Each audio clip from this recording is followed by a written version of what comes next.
Welcome to the GSMC Pets Podcast, the show that caters to pet lovers of all kinds. We'll talk about pets on social media, pets doing amazing things, and how to take care of the pets in your life. Whether your pet is a dog, a cat, a llama, hamster, reptile, or something more exotic, you'll find educational and entertaining information on the GSMC Pets Podcast.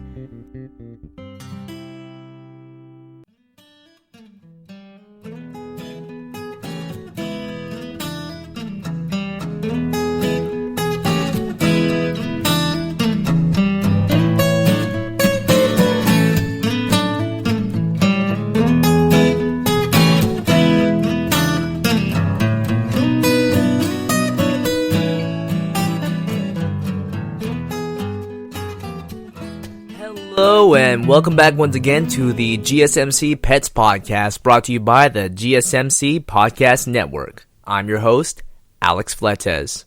Now, we've talked about a lot of fun topics on this podcast. However, there's one more serious topic that I've been wanting to address for a while now. And since just recently was the actual event, I want to talk about more service animals and sort of the role they play in our society, and sort of giving more of a spotlight to the amazing feats that these animals can accomplish and exactly why they are important. So, without further ado, let's sort of slide right in. Specifically, I want to talk about how just the other day we had the Service Animal Appreciation Day, which was an amazing day, definitely shining light on the topic of service animals. And I personally do know quite a few amount of people who know or who have service animals. And it's really important to know just how valuable these are. I've had quite a few experiences with them myself, particularly in my workplace, through close friends, or even just through odd encounters here or there. I really want to talk about sort of the stigma or the main misconception about service animals, and that's what levels there are to service animals and what they're really used for. So a lot of people probably know that when it comes to service animals, they can be used for different things, such as most of the time it's going to be service dogs.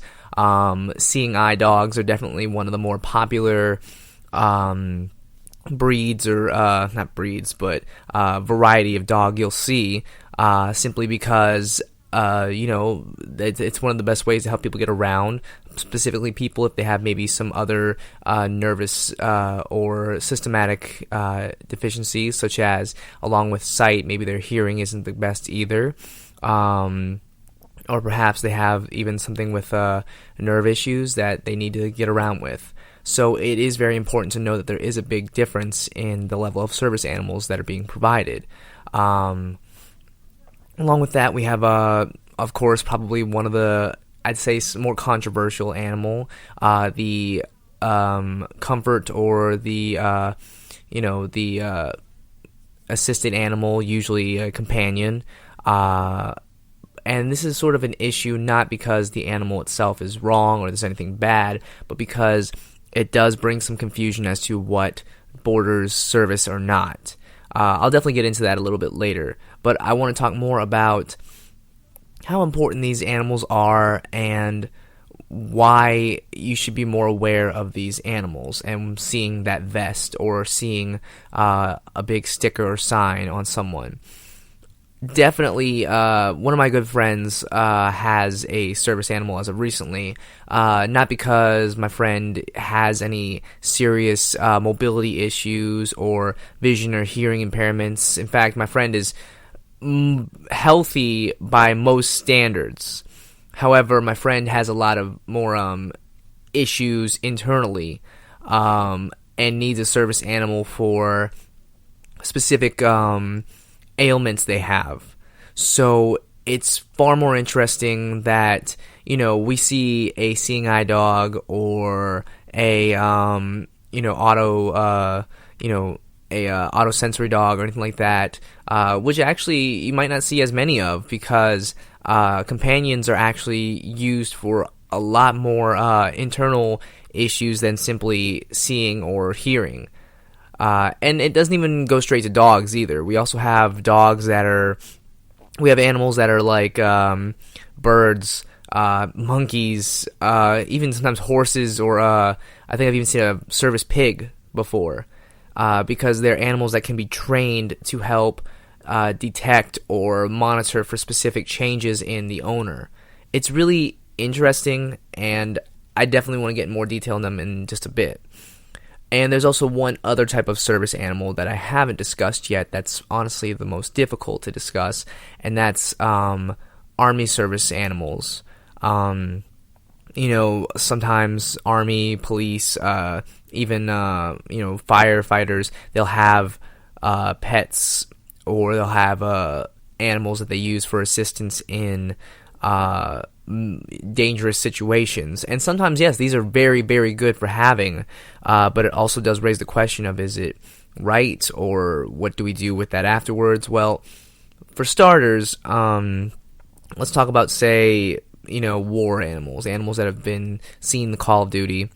They're very, very, very respectable animals. However, just like people, they can have the same issues post-war, post-fight that humans will have. PTSD, and some come back with missing limbs, some come back with major ailments. But a lot of people don't think that these animals can be adjusted back to society, which is completely false. Completely false. It just takes some work. It's honestly kind of heartbreaking to think about. But animals serve in many different ways. And so that little orange vest, or that special collar they have, it's because they have a job. And you wouldn't stop an EMT from doing their job because you didn't know if they were certified or not. If they're an EMT, more than likely they're going to be an EMT who can help save someone's life, in the same aspect as if they're a dog wearing a vest, they have a very specific job happening, and it's best to let them do that job until given permission or notice otherwise. It's very, very, it's difficult to know the difference because, like I always say, education and knowledge is very important, and it's just something we don't know about these creatures or about these situations because we don't have those things to worry about for ourselves. So we just kind of let it go and pass over us because it doesn't affect us. But it does affect you on an individual level because it's something that you as an individual should know. It's unfortunate if somebody really loves animals. It happens a lot with kids, and they don't realize that there's a big difference happening with those animals. But service animals do very important jobs. They save lives. On little or big scales, they do a lot for certain individuals. And I definitely want to get more into those. I'm going to go into those a little bit further down, but I just wanted to prepare for this topic. And I definitely want to say that in my experience with some of these service animals, how impressive it is what they're capable of doing and why I wanted to share that today. Definitely a great example is if you ever see dogs involved in rescue situations. They're some of the most impressive. They're trained to find people under certain conditions, such as a dog who needs to track someone down. Dogs who have heightened senses, they're usually going to send out to track someone down. Dogs who need to get into small areas to deliver a package. They have to know who they're sending to, so usually it's between teammates. It's so fascinating how intelligent these creatures are. Dogs, cats, any type of animals, as long as they're trained, they can be trained for these tasks. But it really is amazing what they're able to do.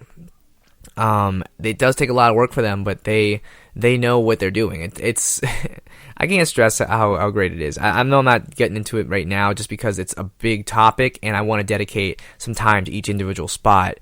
But know this.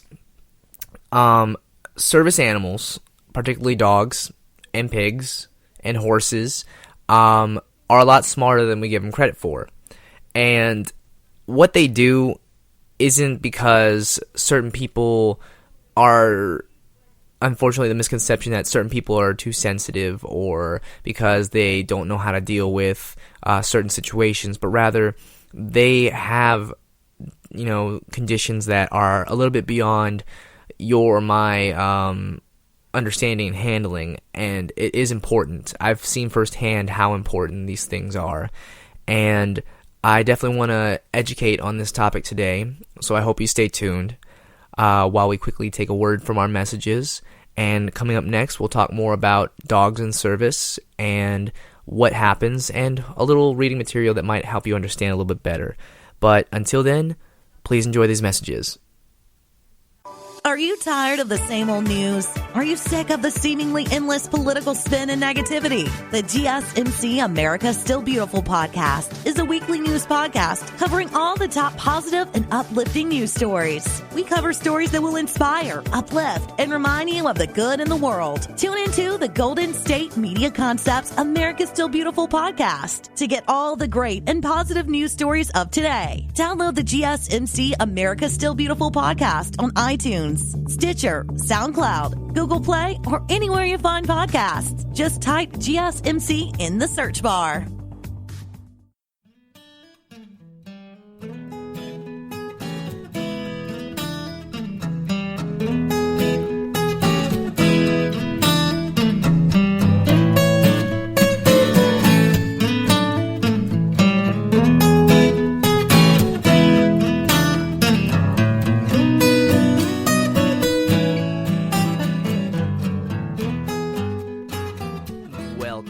Folks, we were previously talking about service animals in all different shapes and sizes and their value, the misconceptions, and just exactly the things we should know about these awesome, awesome animals.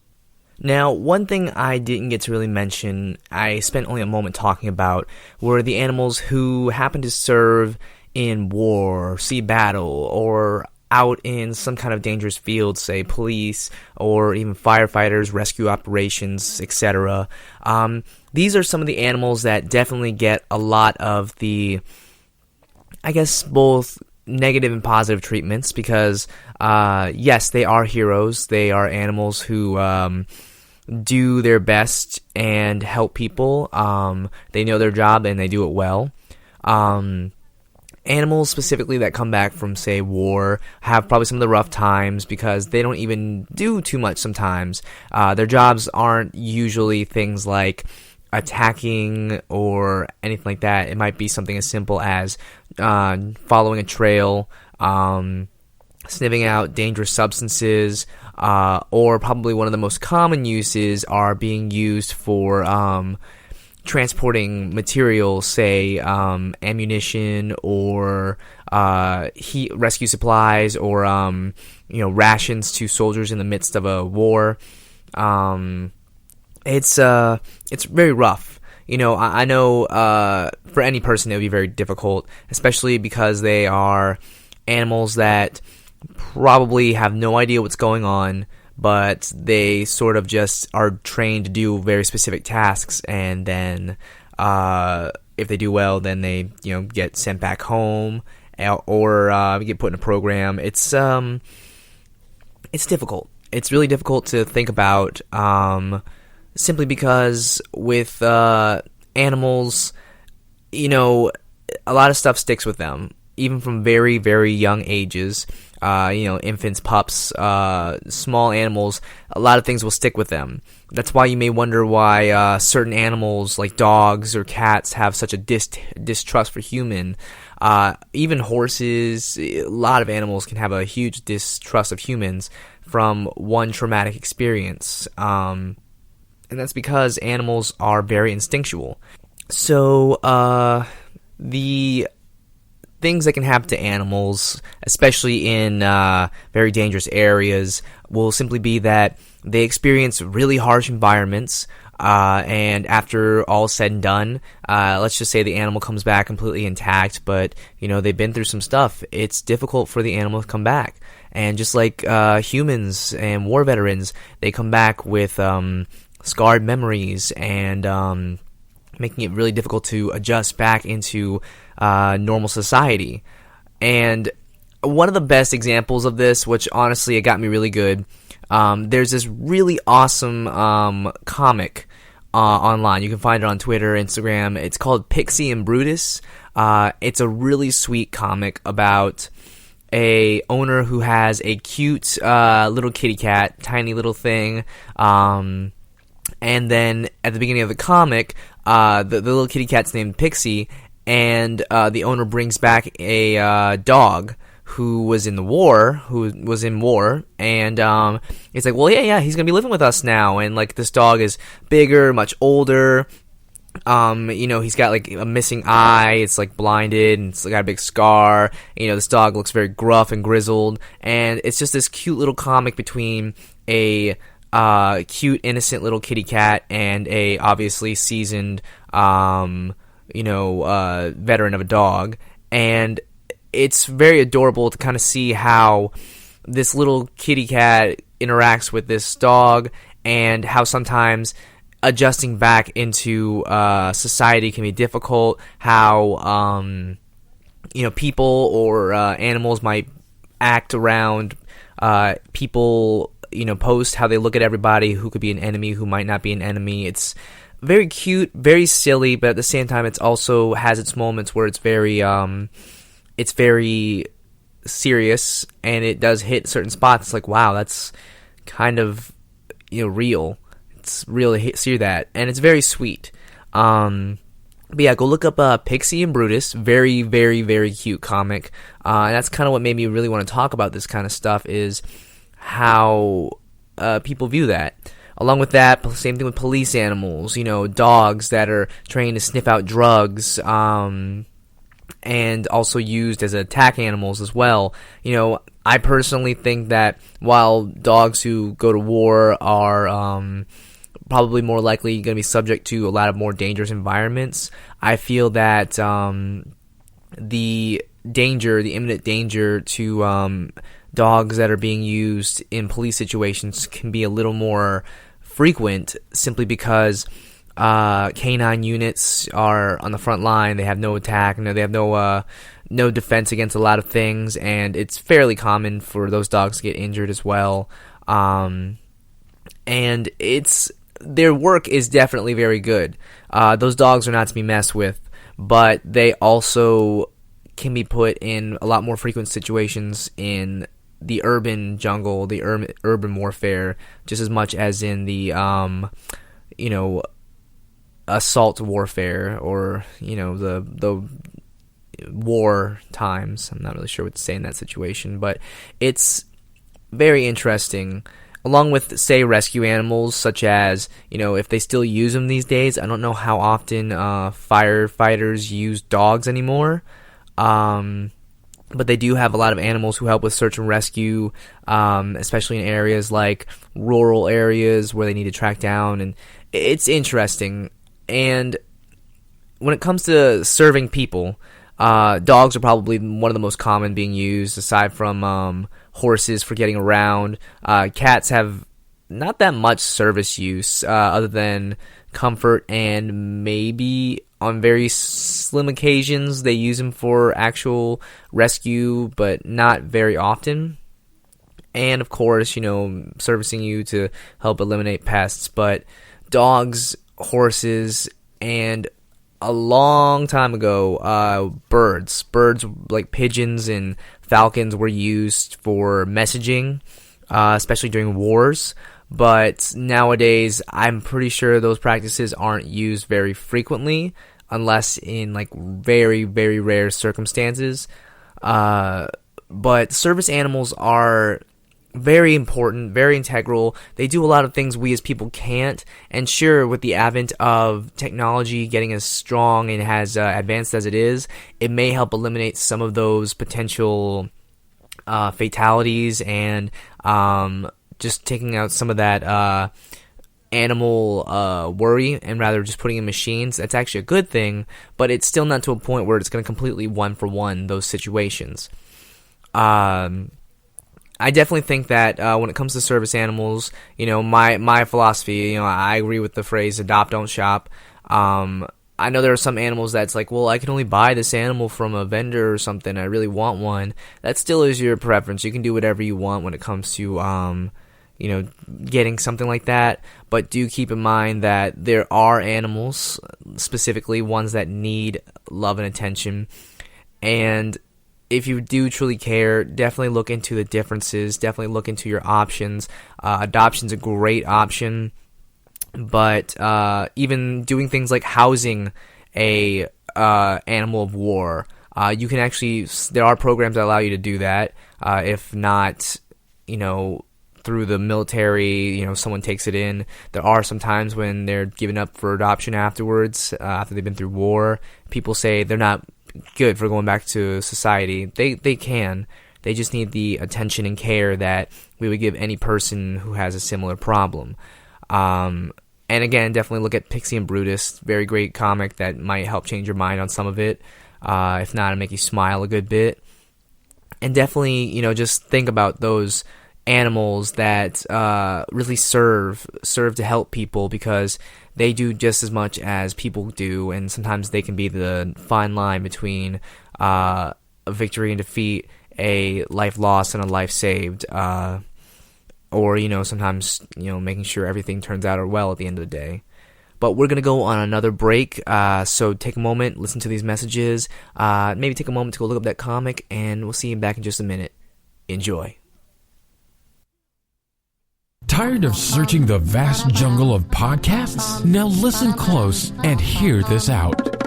There's a podcast network that covers just about everything that you've been searching. The Golden State Media Concepts Podcast Network is here. Nothing less than a podcast bliss with endless hours of podcast coverage. From news, sports, music, fashion, cooking, entertainment, fantasy, football, and so much more. So stop lurking around and go straight out to the Golden State Media Concepts Podcast Network. Guaranteed to fill that podcast itch. Whatever it may be. Visit us at www.gsmcpodcast.com. Follow us on Facebook and Twitter, and download us on iTunes, SoundCloud, and Google Play.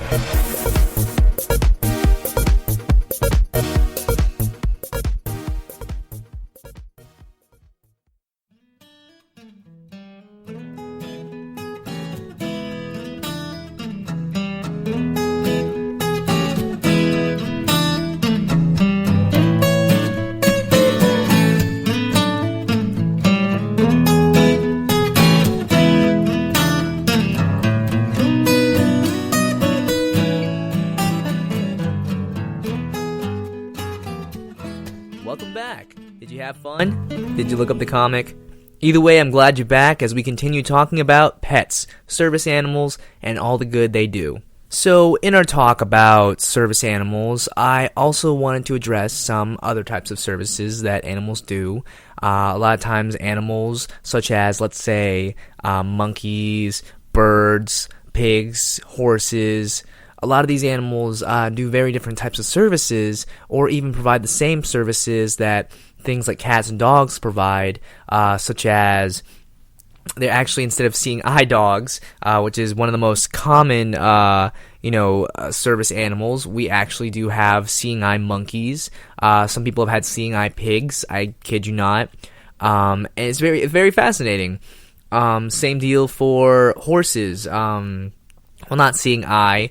It's actually very fascinating that there are horses who can do a lot of the same things. I mean, sure, yeah, you can ride a horse, but there are horses who help out with getting people around in non-race horse fashion, but rather people with, say, muscular dystrophy and a lot of other immune system problems or muscular issues. Along with that, there are animals that are just ultimately support animals as well.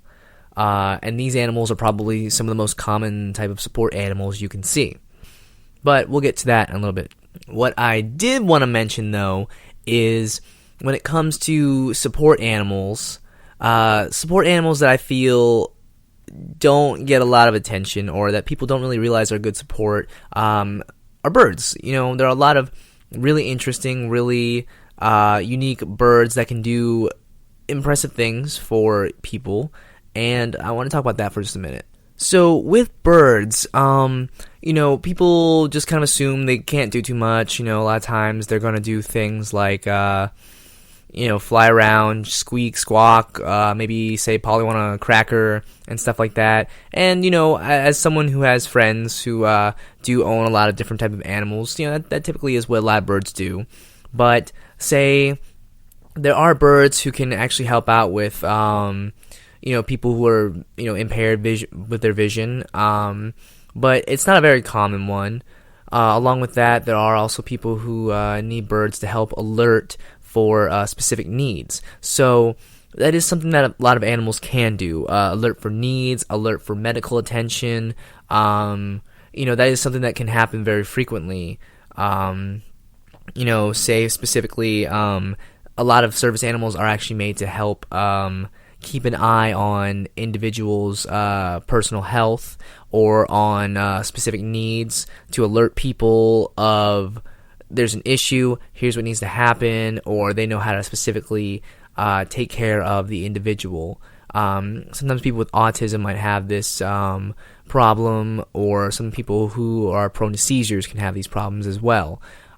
It's very common with dogs, actually. If someone's prone to seizures, with dogs, what they'll do is they can actually sense when a seizure is coming. And usually, if they can, they might say they might be able to go and contact someone, or they might be able to help the individual, maybe they get their medicine, or they'll actually sort of like help prepare the person and will take care of them. It's really, really interesting. I personally have had a few friends who have service animals, mainly service dogs like this, and big or small. Usually what they'll do is, in the event that the person has some kind of breakdown, let's just say they have an oncoming seizure, sometimes the dogs will be able to sense it. They'll know the signs, or they'll know certain things that the person does, and if the person does those things, the dog then prepares for it. They'll prepare the person, sometimes by hopping up on them, or they'll lay by their feet, or they'll do different things to get the person prepared. Not specifically those things, but it can vary. And after that, they'll sort of help the person, and it sort of helps if you ever see someone with a service dog. They have that big old orange vest on, or they have a big vest that has the symbol for health or something. Never ever distract them, because it's dangerous for the individual, and it actually can trigger or activate someone's condition if you do mess with that as well. It's varies from person to person. It can also vary for different animals as well. There are indeed service monkeys who can do these kind of things, who do almost the exact same thing that service dogs can do. They monitor someone, they know the active symptoms or signs of someone who's about to have a big, possibly dangerous episode for themselves, and then they prepare them. On some cases, they go and get help.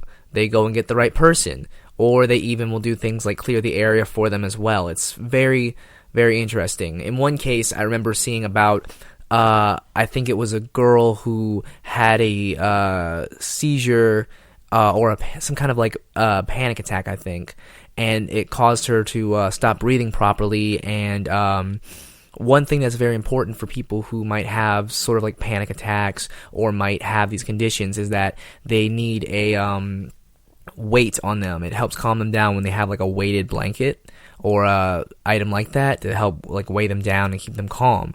And I remember seeing this one person had like a 50-pound golden retriever on her chest, and that helped her calm down and relieve the actual attack at the moment. And it's really amazing what some of these animals know how to do. They know the right procedures. They know what the person needs. And that's why it's really important not to distract them or to do anything, because that animal will usually have their best interest in mind. And it is very dangerous when people are uninformed, because I've seen people actually try to stop service animals from doing something when they don't realize that this dog is trained, this animal knows what it's doing, probably better than you ever will, on what to do, because that animal has training for that specific person to do this specific task, and you could potentially endanger the individual by doing that. It is fascinating. It's difficult because, kids probably see a dog and like, doggy, look at doggy, want to pet it. And it's not always the best thing to do. So that's why it's also really important to educate yourself, especially if you're an adult, because you need to also educate children. Children are more susceptible to learn these things and be more receptible if you just simply explain that to them. I myself have had to, on several occasions, explain to children different situations with animals and why what they think is okay is not okay, but here, this might be okay to do as well. But it's really amazing what these animals are capable of doing. But in just a minute, we are going to go on another quick break, and when we come back, I want to talk about some of the do's and don'ts when it comes to service animals, and also hopefully address some of the unfortunate stigmas of service animals and what some of the controversies might be right now. But for right now, I hope you guys enjoy this quick message, and we'll be right back. Is weird, odd, strange, or just plain bizarre is really your cup of tea?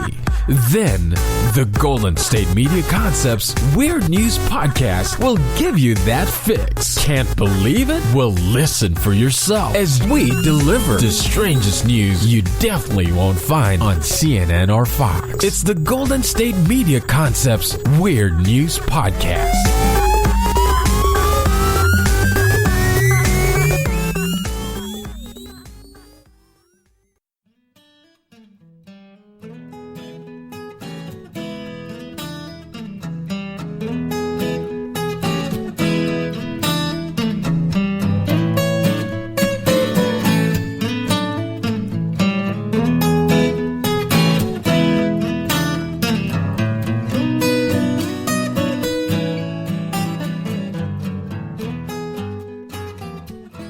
And thank you guys for sticking around. We are talking about service animals today and all of the amazing and great things they can do. And now we want to talk about some of the do's and don'ts for you when it comes to service animals. So when it comes to service animals, one major rule that I'm sure everyone should know by now is not to disturb the animal when on the clock.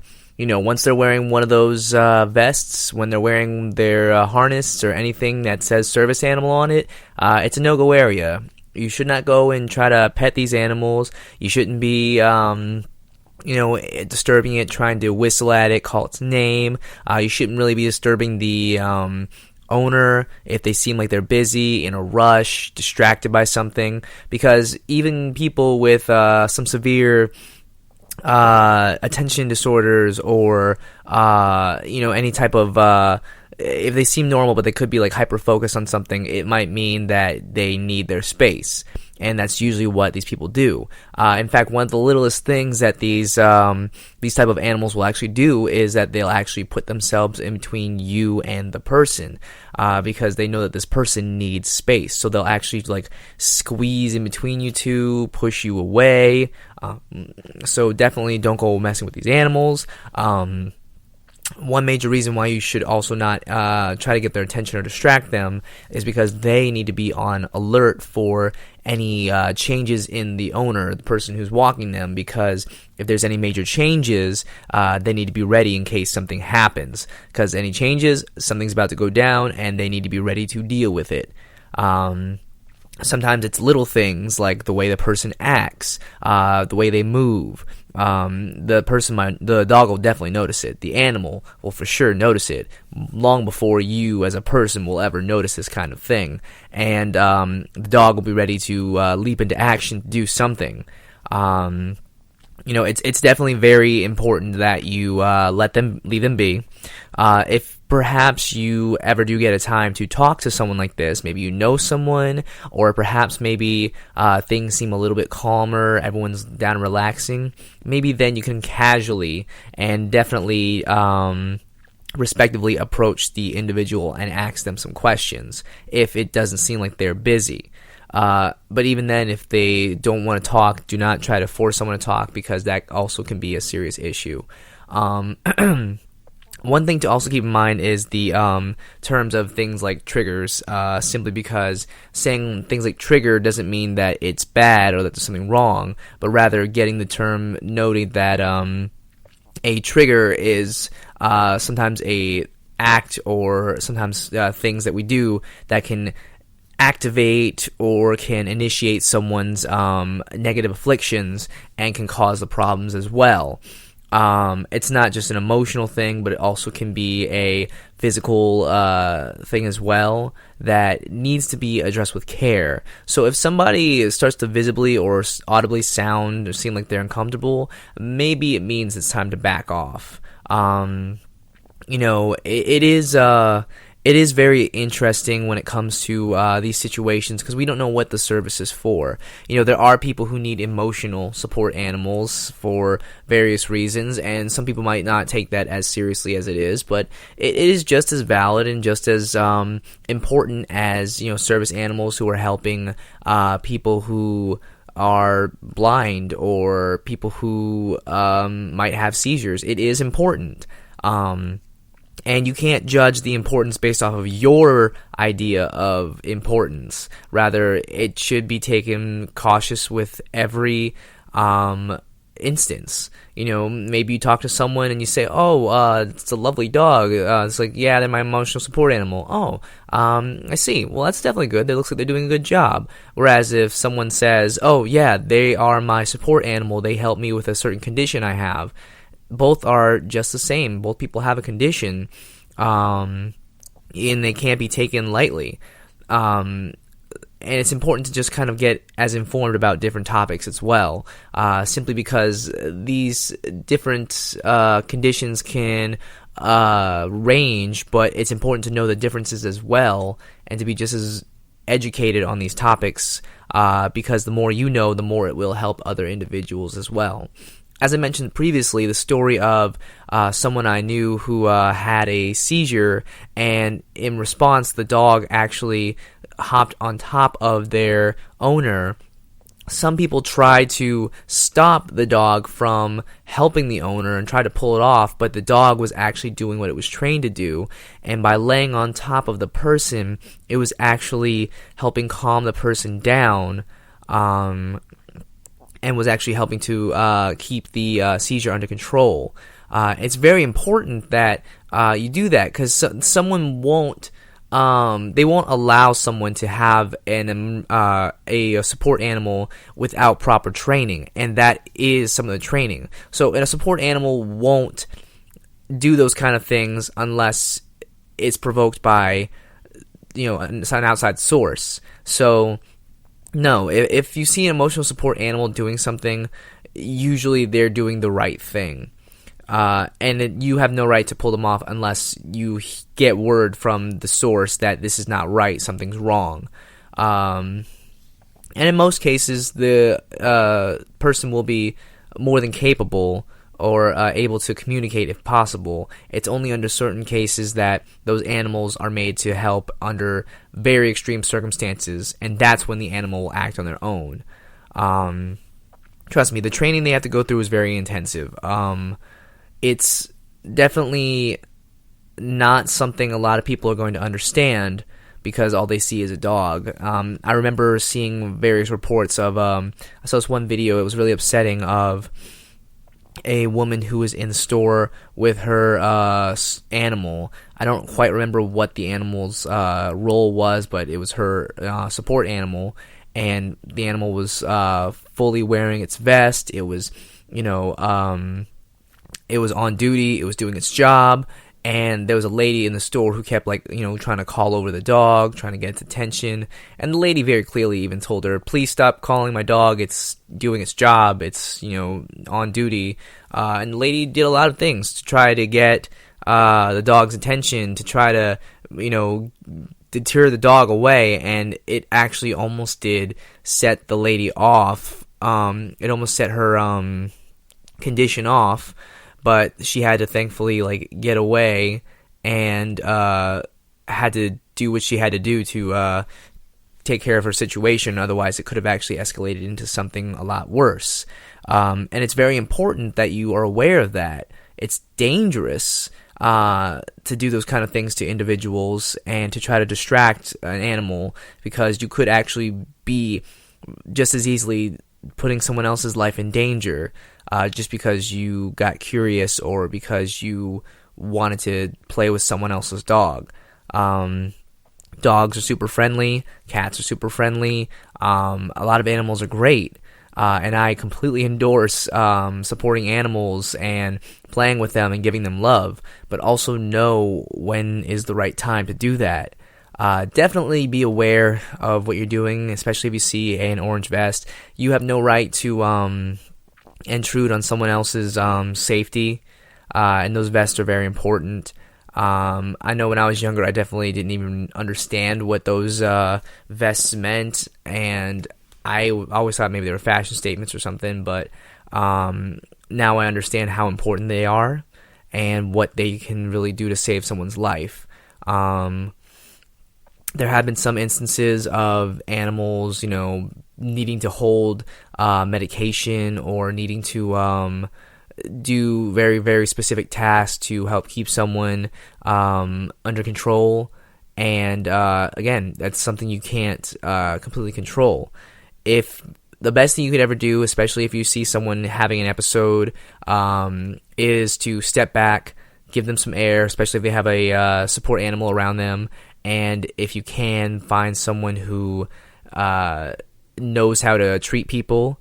Perhaps if it's a younger person, find their parent and just simply support. Try not to get too involved outside of if they're injured or anything like that. It's really important to be knowledgeable in this situation because these are very delicate subjects. But we're going to take another quick break, and when we come back, I want to discuss a little bit more about some other situations that have happened, some personal situations of mine, and just ultimately, I want to make sure you guys are aware and are informed of these very, very important topics. Stay tuned. We'll be back very shortly. The Golden State Media Concepts Travel Podcast, the show that gives you advice on everything travel. We explore places you've always wanted to go, as well as giving tips for traveling in those places. We'll give you advice on the best sites for travel tips, information, and discounts. Join us as we travel the world, explore cultures, and meet new people. The Golden State Media Concepts Travel Podcast has got you covered. Download the GSMC Travel Podcast on iTunes, Stitcher, SoundCloud, Google Play, or anywhere you find podcasts. Just type GSMC in the search bar.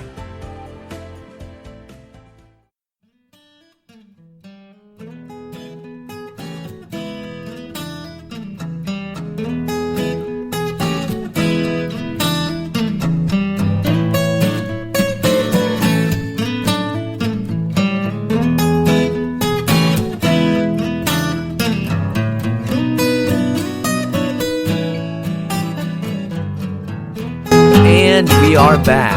We've had a nice discussion today about service animals, do's and don'ts, and exactly what we should do regarding the approach and handling of service animals. But we really haven't discussed a lot of the controversy and issues that have been brought up by, unfortunately, uneducated people regarding said topic. So that's what I want to do right now. One of the main issues and controversies that have come out recently involving service animals have really been about people who have registered their pets as service animals, mainly as emotional support animals. And emotional support animals are very important, don't get me wrong at all. But some people have taken it upon themselves to register their little Chihuahua or Maltese or whatever and assume that they can simply say, oh, they're a service animal, and take it with them wherever they want to go. Bring it into restaurants, bring them into stores, into any place where, honestly, pets don't usually belong, aside from service animals. Well, here's the issue about that. When someone takes advantage of the system just because they want to have something done specifically their way, it ruins it for the majority of people. And that's never a good thing, because once someone actually needs something, well, then we have a problem when they can't get access to what they need. And this is definitely one of those cases. As I've been talking about a lot this episode, I have friends who do require service animals. I don't see them very frequently, simply because they don't live super close to me to be able to really get to do much with them. But they do tell me a lot about things that their animals do, and a lot of the care and training that goes into raising one of these animals. So a lot of times service animals have to go through very intense, or not intense, but very strict training, and they are taught a lot of restraint. They could be sitting there, doing their job, and someone could wave treats in their face, but they can't do anything about that unless their owner tells them it's okay.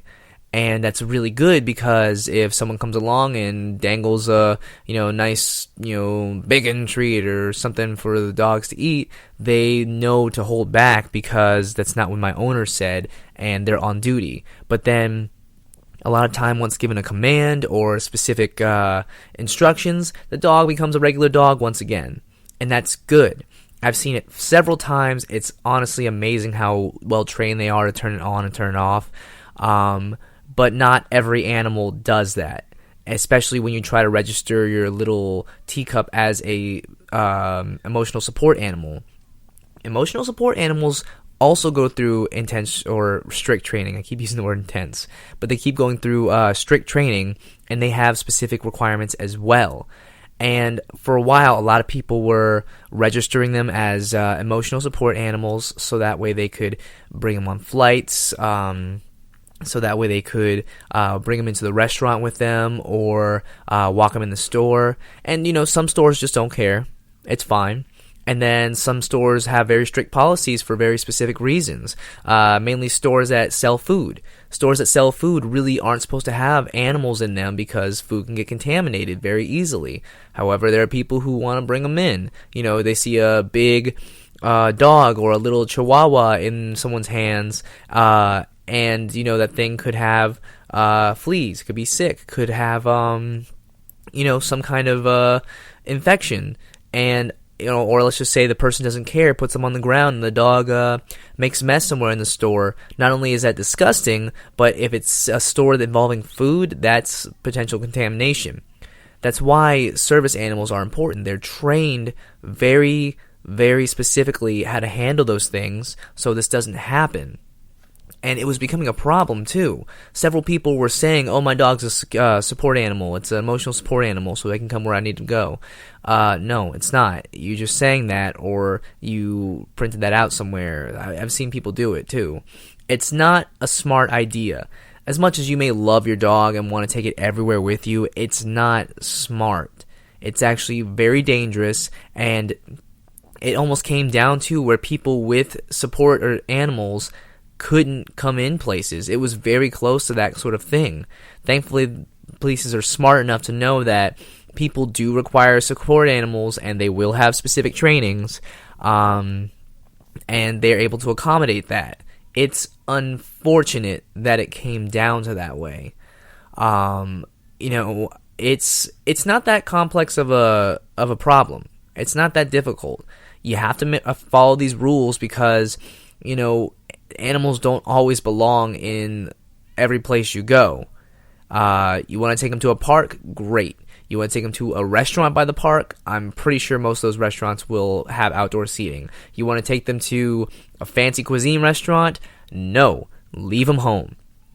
There are places for your animals, and as much as I love animals, I love having them around, they don't belong everywhere. And you can't take advantage of that system just because you want your little floofsy to follow you inside of a Target. this had become a serious issue, and I had friends who were almost devastated that this happened, and a lot of hoops and extra stuff they had to go through just to keep things afloat for them. And thankfully, a lot of companies wised up to this. I highly recommend that you second guess, that you just think real hard about something you're trying to do, and whether or not it's benefiting you or as a collective, or it's just benefiting you and possibly hurting everyone else. The training, I actually got to be involved with the training of some service animals not too long ago. The business I worked at actually did, I think, maybe once or twice a year, or maybe every couple months, they actually were involved with the training of local service animals, where they would allow them to come into a public store and train them how to act around people and around store instructors, and it was more like their final graduation, and it was really cool. I myself was like, oh my god, there's so many dogs everywhere, what's going on? And then I wanted to pet some of them and everything, but then they told me, oh, whoa, hey, these dogs are actually in their final trainings for being service animals. And I'm like, really? Whoa, that's awesome. And I tried my best to make sure I wasn't too distracting. Even then I got really, overwhelmed by how great they were doing. But I tried really not to be distracting, but sometimes even I can get a little sidetracked by that. But I had to keep myself restrained too. I made sure to never go out of my way to distract the dogs. Sometimes I just watched for a few seconds, and it was cool because there were other people watching too, and it was just really fascinating to watch. But even then, I had to go about doing my job and just pretending they weren't around. And it does work. It does help the dogs. It's a great training method. And it's really, really crucial that you do understand that it is a important job that gets done all the time, and that it's a very important service that some people need. I'm not going to say a lot because it's never a lot, but it is very specific for the people who do have it. And taking advantage of it just for the sake of your dog does hurt programs like that. It does make things more difficult for people and for the animals as well. I mean, the training itself is very strict, and it's never easy. It takes a lot of time. And by interfering with that, it just makes things more complicated for everyone. Eventually, if someone keeps taking advantage of it, then that won't happen anymore. Then there won't be any animals, helping people. There'll be people who have these conditions who have to proceed with extreme caution. And if something like that happens, are you going to go through extra training? So that way, if something does happen, you're ready for it? Because if not, you're just going to sit there and be like, oh, wow, if only there was a way to stop this from happening. There was a way, and unfortunately, someone who was not considerate and took advantage of the system for their own selfish needs ended up ruining it, and someone just got hurt because of it. It's just something to educate yourself about in the future. You don't want to see people getting hurt because you were selfish or because someone was selfish. So definitely take some time, have some consideration, and learn about what the significance of these animals are, because that is honestly the smartest thing anyone could ever do. But we're going to go on another quick break, and when we come back, we're going to just give some final thoughts and just wrap up everything we've learned today. But until then, please enjoy these messages.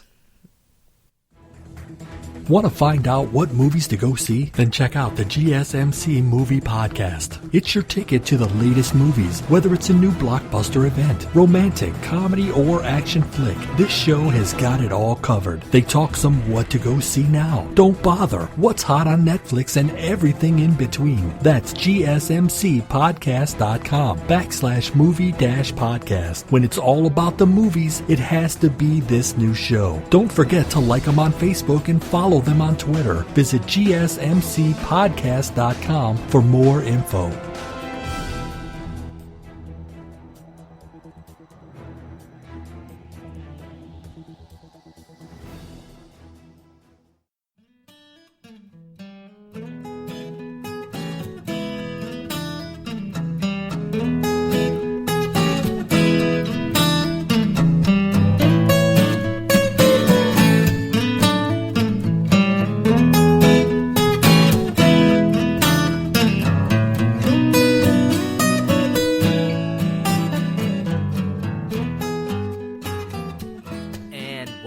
back once again. We've been talking a lot about service animals today, how useful they are, the do's and don'ts, and the negative repercussions of taking advantage of this system. But I wanted to just kind of overview it all and just come together and really discuss how important this is. The usefulness of an animal has been, it's been exuberated through history, from traveling on horses and camels, even elephants, to the more tactical of sending a bird through a war field to send messages to allies, maybe a town over or just only a few miles away. The services of an animal, can't be denied that they are very helpful. They really are some of our best friends when it comes to our needs and what we are unable to do on our own. And that's why it really is important that we treat service animals of all shapes and sizes with respect and with utmost care, especially when it comes to service animals in the modern day, in the mundane and everything we do. We're not sending out messages or decoded messages to our allies. We're not shipping and hauling sugars and wheats to sell in the market or to help us move to different areas. And we're not using these creatures for the material. They are friends. They are partners. They are honestly some of the lines between life and death in some cases for people. And while I love animals, and I do know that, sometimes unfortunately animals aren't always going to be treated well. Sometimes it's bad people. Sometimes there are animals that aren't going to do well with people. In a lot of cases, though, animals will do well with people if we do well with them. And we have really great procedures, and we have really, really great trainings and services that are offered to animals that help humans as well. And we can't take advantage of them like we would a buy one get one free sale. There are individuals who need these services. There are animals who work really hard and become certified with these services, and we can't take advantage of that just because we get selfish. Love your animals. Love your pets. Take them on long walks. Give them treats. Make sure they're happy. Live the best life you can with your pet, whether it's a dog, a cat, horse, bird, any type of animal you have, reptiles. Yes, treat them well. But don't claim your turtle as an emotional support animal because you want to take it with you on a trip to Disney World. Don't do that. Simply because that can really mess up the needs for people who really do need these things. People who can have a seizure or a very, very difficult immune breakdown. There are people who have very specific conditions, existing conditions, medical conditions that need constant supervision, and these might be young adults who are, other than their unfortunate, conditions, are perfectly healthy and happy, but unfortunately these things can hit out of nowhere, and they need someone watching out for them. But they can't have their parent there 24/7 because they also have their lives to live. They also have things they need to do. And they can't have a professional there all the time because, unfortunately, it's difficult for people to dedicate all that time. But having a partner like a dog who, isn't just a dog but is also a companion, someone who's watching out for you, that's one of the best things you can have. And there are people who need that assistance. But other than that, there are other really, really good things you can do. Definitely, if you ever do meet someone, one of the best things you can do is ask questions. Just note that if you see a service dog with a vest on that says service dog, that's usually their uniform. That usually means that they are on duty. Now, in most cases, if you see someone at a store in wearing a uniform, it means they're on duty and they're there to help you. In this case, that animal is on duty and they're there to help that individual. So no, you can't play with that animal unless they say otherwise. If you are genuinely curious, definitely talk to the owner. Definitely ask them questions. Inform yourself, because sometimes the things you learn from them can be universal.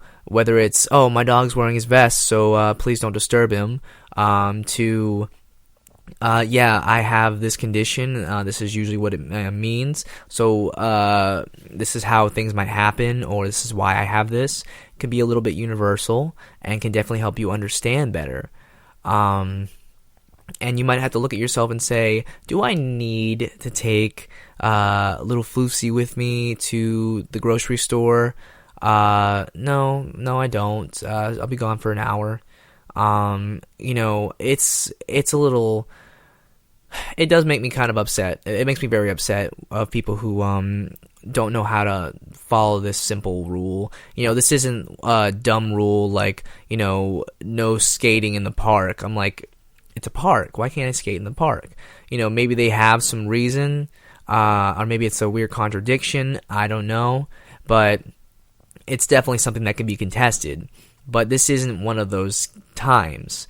This is definitely educate yourself. Is this my need, my selfishness, or is this me having legit concern?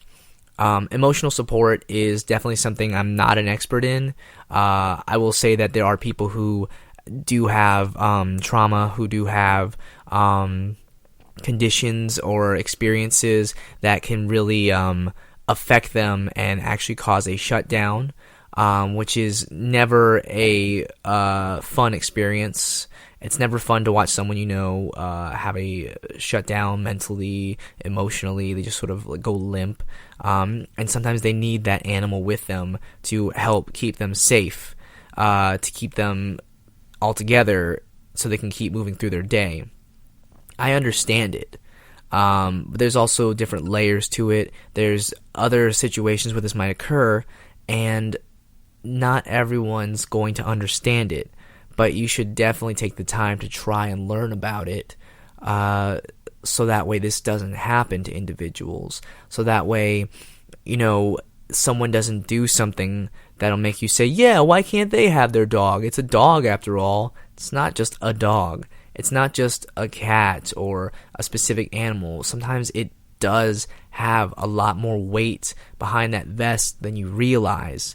And it's really important to know that just like someone completing college and getting their degree, or someone who studied and studied and studied and now they are a brain surgeon, or someone's a mechanic because they studied everything about a car, they took the time to learn those things and perfect their craft, so that way they can be the best at their job and do the good. Along with that, animals who've served in the service or who are active in duty, who protect the home front, they're just as important. You can't go and play with the dog at the police center if they're currently on duty. But definitely ask a police officer what their job is like. Ask more and inform yourself. And that's definitely one of the best things you can ever do for these animals, is learn. And who knows, in the process of learning, you might actually get to have a really unique experience with some of these animals. Find yourself some local events happening, and always, as I say, go to a zoo or go to somewhere where you can volunteer and learn hands-on about animals and what they're able to do. Ask professionals, and you'll be amazed by what you find out. It's really important to learn these kind of things, to educate yourself, and to be informed and prepared. Because if you're not, then, well, you might be putting yourself in a place where you don't want to be. And that's very unfortunate. But I'd like to thank you for listening to the GSMC Pets Podcast, brought to you by the GSMC Podcast Network. I'd also like to ask that you please remember to subscribe to the show and write a nice review. It really helps us out. Also, if you can please follow us on Facebook, Twitter, and Instagram. Thank you, and have a good night. You've been listening to the GSMC Pets Podcast, part of the GSMC Podcast Network. You can find this show and others like it at www.gsmcpodcast.com. Download our podcasts on Apple Podcasts, Stitcher, SoundCloud, and Google Play. Just type in GSMC to find all of the shows from the GSMC Podcast Network. From movies to music, from sports to entertainment, from business news to weird news. Follow us on Twitter and Facebook. Thank you, and we hope you have enjoyed today's podcast.